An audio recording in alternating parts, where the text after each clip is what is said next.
একটা কথা আছে বাংলাদেশের প্রচলিত কথা, যদি আমি কথাটা কই কথাটা একটু খারাপ লাগবে, কথাটা খারাপ লাগবে শুনতে, তাও কথাটা আমি কই।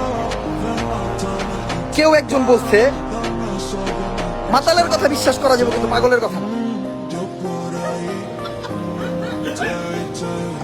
আমি ভাই এটা হাসছেন কেন? আমি ভাই এটা কেউ একজন বলছে, ঠিক আছে? তো যাই হোক, আমি মালয়েশিয়া যাইতেছি আগামীকালকে আমার ফ্লাইট। সবাই দোয়া রাখবেন। এই জিনিসটার জন্য আসছিলাম। আর দ্বিতীয়ত আমি জাস্ট আমার অডিয়েন্সের ব্যাপারটা ক্লিয়ার করলাম। আমি আমার পুরা দূরা মেল দিয়ে ফাটাই লাগবে, আমি জানি না। এক কথা কই, আমি ঘুম থেকে উঠে কালকে রাত 2টা বাজে যখন দেখি বিষয়টা, মানে আমার মেল দিয়ে পুরো ফাটাইছে, আমি আসতাছি কতক্ষণ, কি হইলো এটা? আমার এই জায়গায় পার্টিসিপেন্টটা কই, মানে এই ঝামেলা আমি কেমনে আটকে গেলাম না? মানে কেমনে কি এই ঝামেলা আমি কেমনে আটকে গেলাম? না না, এই ঝামেলা আমি কেমনে আটকে গেলাম? না না, এই ঝামেলা আমি কেমনে আটকে গেলাম? মানে আমি অবাক হয়ে গেছি। আমি এই ধরনের ঝামেলা